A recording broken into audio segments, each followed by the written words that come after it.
Hey you guys, it's Peter, and I'm back! Of course I'm back. Not going anywhere. I'm YouTube famous now. It's like such a crazy day. It is so cold. You guys, last night in Indianapolis, it was like 2 degrees with a wind chill factor of like -10. And people ask me all the time, no, of course I wasn't wearing socks. Excuse me, I said I hate wearing socks. And I still drink my iced coffee, even though it's freezing outside. I don't even know that I need my sunglasses so much today, but oh, it's a little sunny. Anyway, guys, let me just tell you about my day so far. So I'm like walking out to my car today, and so my husband parks in the garage and I park in the driveway, and I was walking out to my car, and I like so this is my backpack that I carry with me to work. Should I do a what's in my bag video? Oh my god. So anyway, I had my backpack on and I had all of my stuff in my hand, and I got to the side of the door, and all of a sudden, in these stupid Birkenstock clogs, I was like running late, of course, I'm always running late, and I like, one foot started sliding this way, and then the other one, I was like, oh shit, seriously?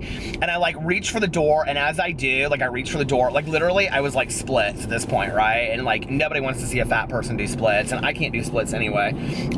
I wish I could. I'd be a ballerina. Anyway, so my legs start just going like this, and so then I'm like just kind of sitting there reaching for the door like this, and all of a sudden I just go plunk, and I just like fall on my ass, totally on thin ice, right? My life.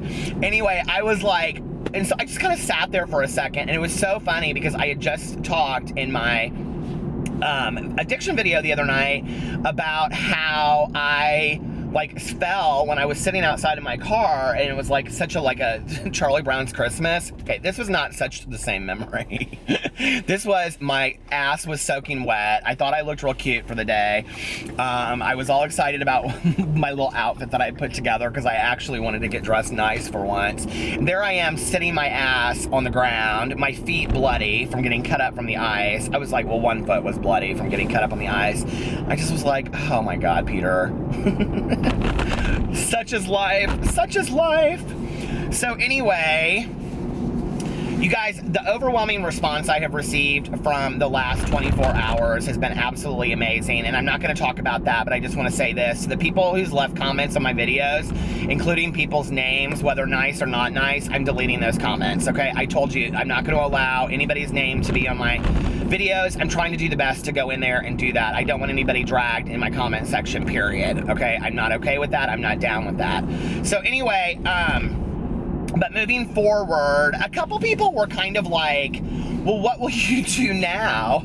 It's like so dark right now, you can't hardly even see me, can you? A couple people were like, it doesn't really matter, because most of the people that watch my videos don't really watch my videos. They like just listen to my videos when they're on their way home from work, so it's kind of like a podcast, which maybe I'll be starting in 2017. That could be like a little surprise, don't you think? I have all kinds of guests I could ask on here. So anyway, everybody's like, oh my god, what are you gonna do now if you're not doing what you were doing before? Well, have you guys watched the canon that is the canon of my work as a YouTube creator? I think that's such a funny thing.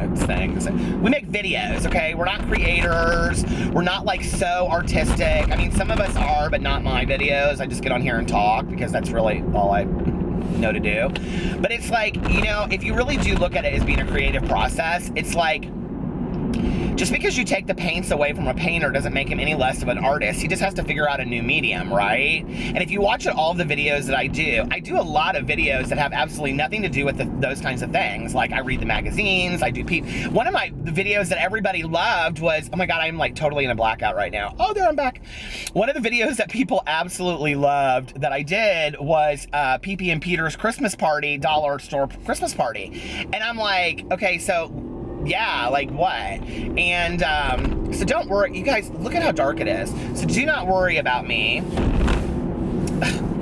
I'll be just fine. I've got all kinds of things planned for 2017. I'm really excited, and I want to give out a couple of shouts. First of all, thank you guys so much for for going and following Maddie. Like, her numbers literally like tripled overnight, and I love her so much, and she is such a cool young lady that I am so excited that everybody loves her videos. So thank you so much. Everybody's gonna be like, I hate the quality of your car vlogs and it's so bad you can't even see you. Well, guess I'm getting ready to turn here in just a second, and the light will switch, and then you'll all be able to see me, and it'll be real great. So anyway, thank you so much. The other thing is, I want to give out shouts to, and you guys can say I'm dropping names, but I'm not, Russ at YO Russ, and Chris as well. But I was talking to Russ last night, and Joanne Spicer, who talked to me on the phone, and Charles Gross, for really being good friends of mine the last couple days. It is really, really nice to meet some people on YouTube that I really feel like I can connect with and be friends with. So that has just been absolutely awesome.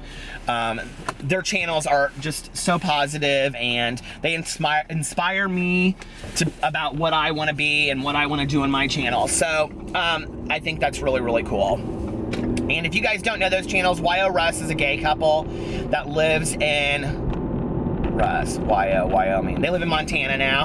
I have to go through that. It's like, did you ever have to do that back in the day where you go like, I used to spell Chicago, chic-ago, like chic-ago. Okay, there is going to be a story here in a second. This is a story time, so just wait. So anyway, I love them, but I always have to do that because I know that he's from Montana, but now they live in Wyoming. So anyway, oh my God, did you guys watch our videos? Like, I just want to live there. When you see the mountains in the background, they are two of the nicest guys in the entire world. So I'm going to link their channel below. Go follow them. They are awesome, and they have just been, both of them, just awesome friends to me.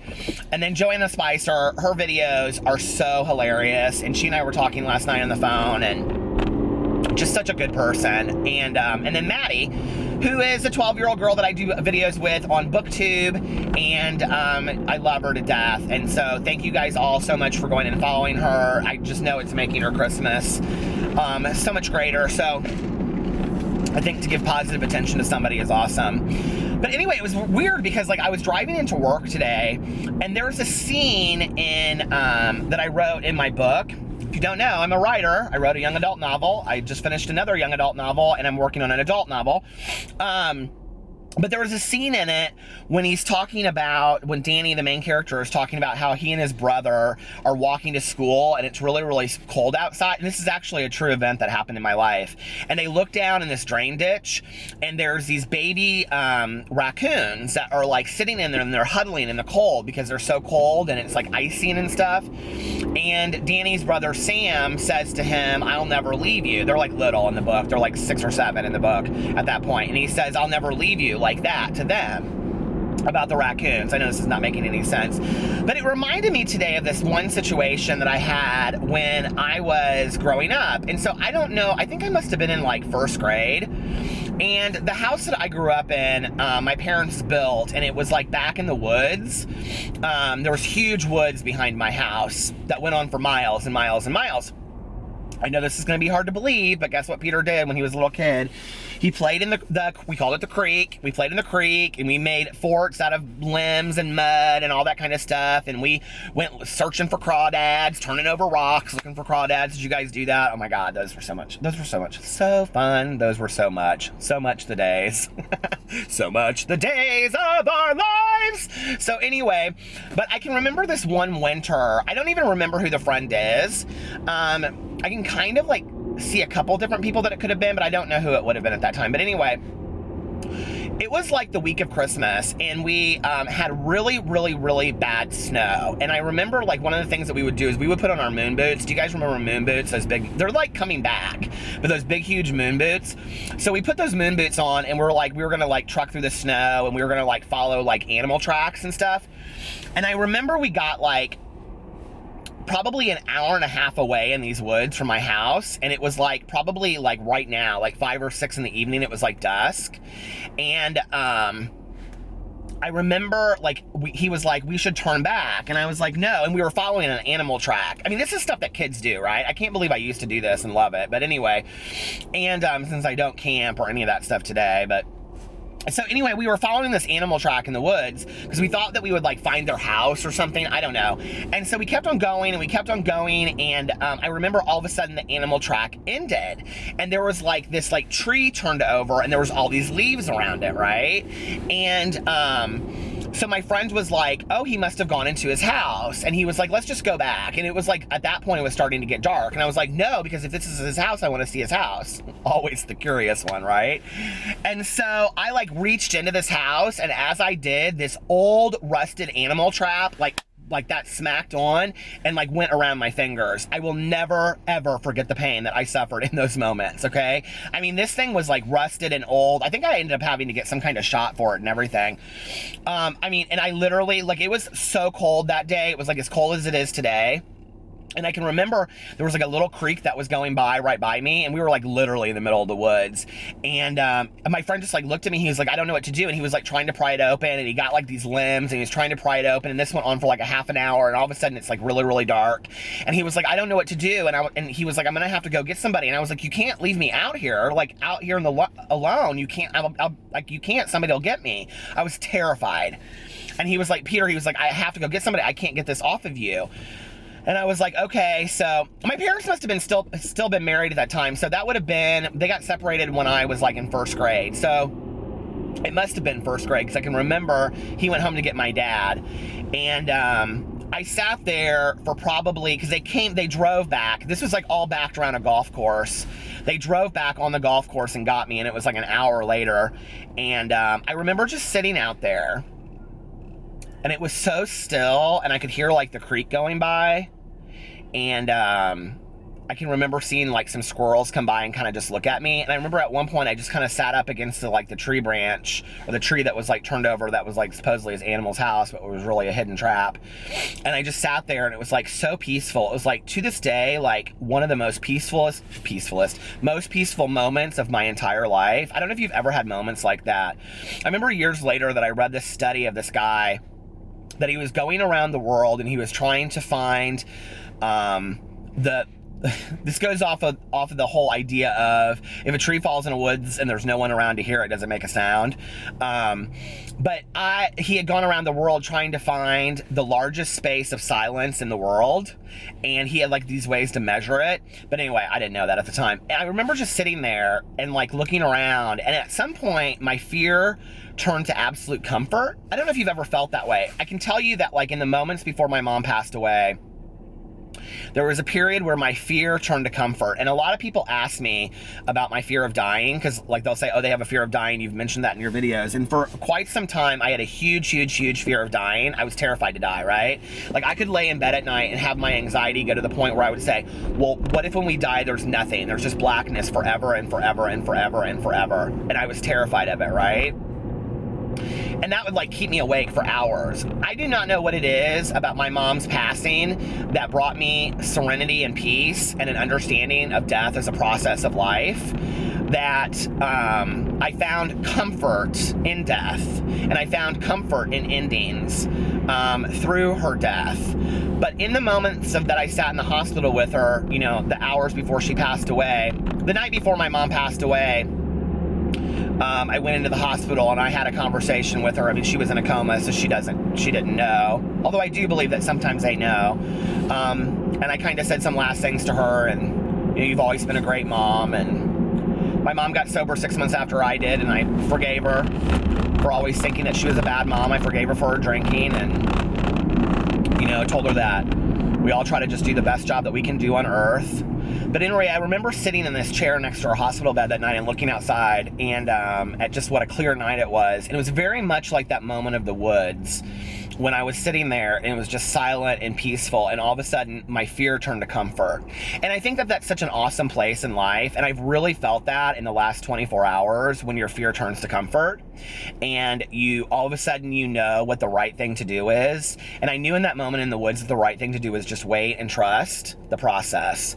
And I remember when my dad came and got me, and he got my wire cutters, and he got me out of it.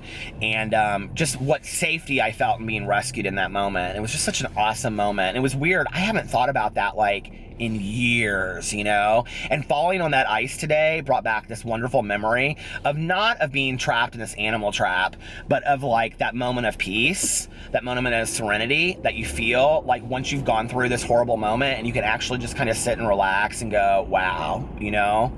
Like, okay, so all of this happened, and it's just peaceful and calm now. And like, I forgot about that until I was sitting my fat ass on the ice today, you know? So I'm thankful for that, you know, whole old analogy of walking on thin ice. I'm thankful for that ice today, you know, for reminding me of all of that. And that's what life is. And I think that life is so wonderful in like making new moments and new memories and recreating yourself. And so if you've stuck with me and you've stuck with my channel, I appreciate it, because that's what this is going to be. I'm going to be a lot of recreation on here. I'm so excited for 2017. I've really been thinking a lot about what I want to do with my channel, and I'm going to still do all kinds of funny shit, trust. And, you know, just because I'm not going to be trashing YouTubers doesn't mean that I can't still talk about YouTubers. You know, I can still have commentary. I just don't have to do it in a poking fun kind of way. So I'm really excited about that. And I'm excited about more of those peaceful moments. I think that when we open ourselves up to the peace and the serenity of the world, I think that that it happens. I remember one of the first, like when I was in treatment that New Year's Eve, which that's a story I'll tell in another time. But I remember I walked outside and there was nobody else there on New Year's Eve because they all went to a dance, and there was a reason why I didn't get to go on the dance, and I'll explain that in another video. But I walked outside and it was like blizzard conditions and it was snowing, and I smoked a cigarette and I looked up at the moon and I thought, wow, like I haven't felt this peaceful in so long. You know, and it's the same thing like right now with me being in this traffic jam. It's like I feel so calm and so peaceful just talking about this, and I could either fight and resist, or I could just allow the peace and the serenity. And today, I choose to allow to have the peace and the serenity, and I hope you do too. So, I love you guys. I hope you're having a wonderful holiday season. And follow me on all my social media. It's listed below, and my other 2 channels. And yeah, I'll talk to you guys later. Love you. Bye.